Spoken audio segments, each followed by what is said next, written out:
Trump প্রশাসনের শীর্ষ জাতীয় নিরাপত্তা কর্মকর্তাদের মধ্যে একটি গোপন আলোচনা ফাঁস হয়েছে। এনক্রিপ্টেড চ্যাট অ্যাপ সিগন্যালে যুক্তরাষ্ট্রের ইয়েমেনের সামরিক হামলার পরিকল্পনা নিয়ে একটি আলোচনার তথ্য প্রকাশ পেয়েছে, যা নিয়ে রীতিমতো তোলপাড় চলছে হোয়াইট হাউসে। সোমবার মার্কিন গণমাধ্যম আটলান্টিকের এক প্রতিবেদনে এমন তথ্যই উঠে এসেছে। বিষয়টি বিস্তারিত তুলে ধরেন সাংবাদিক জেফরি গোল্ডবার্গ।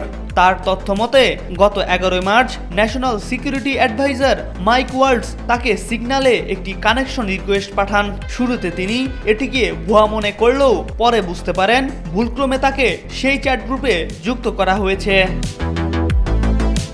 18 সদস্যের সেই গ্রুপ চ্যাটের নাম হুথিপিসি স্মল গ্রুপ, অর্থাৎ হুথিদের উপর কিভাবে হামলা চালানো হবে সেই বিষয়ে বিস্তারিত আলোচনা হয় এই গ্রুপে।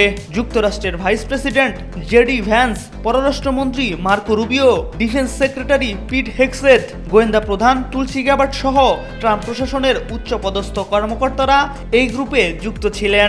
সেখানে নিয়মিত মেসেজ দিচ্ছিলেন তারা, কিন্তু এই ব্যক্তিগুলো আসল নাকি ভুয়া সেই বিষয়ে নিশ্চিত হতে পারছিলেন না গোল্ডবার্গ।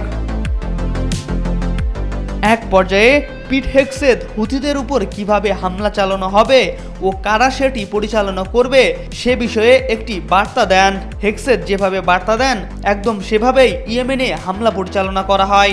এরপরই গ্রুপটির ব্যাপারে সন্দেহ কেটে যায় গোল্ডবার্গের।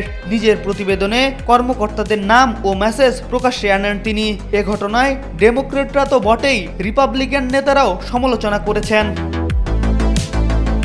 নিরাপত্তা বিশেষজ্ঞরা বলছেন, একজন বহিরাগত এ ধরনের সংবেদনশীল চ্যাটে অনুপ্রবেশ করলে তা প্রশাসনের জন্য বড় ধরনের ব্যর্থতা। আরও আশঙ্কার বিষয়, এ ধরনের আলোচনার জন্য সরকার নির্ধারিত সুরক্ষিত যোগাযোগ চ্যানেল ব্যবহার করা হয়নি, যা গুপ্তচর বৃত্তি আইনের লঙ্ঘন হতে পারে। এ ঘটনার জেরে ট্রাম্প প্রশাসনের উচ্চ পর্যায় থেকে পদত্যাগের ঘোষণা আসতে পারে বলেও মনে করছেন অনেকে। এম আর আকাশ, আজকাল।